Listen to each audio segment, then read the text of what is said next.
গোপন চুক্তি করলে এখন বিএনপি ক্ষমতায় থাকত বলে মন্তব্য করেছেন দলটির মহাসচিব মির্জা ফখরুল ইসলাম আলমগীর। মঙ্গলবার বিএনপি চেয়ারপারসনের গুলশানের রাজনৈতিক কার্যালয়ে এক সংবাদ সম্মেলনে এসব কথা বলেন তিনি।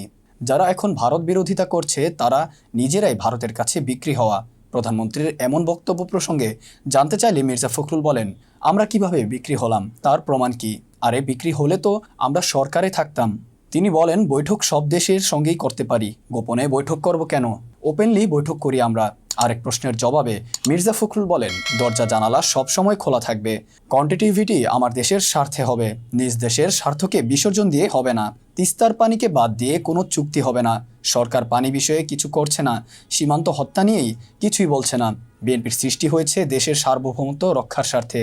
এমনটা উল্লেখ করে মির্জা ফখরুল বলেন, দেশের সার্বভৌমত্ব ও স্বাধীনতা রক্ষার জন্য বিএনপি সব রকম ব্যবস্থা গ্রহণ করবে।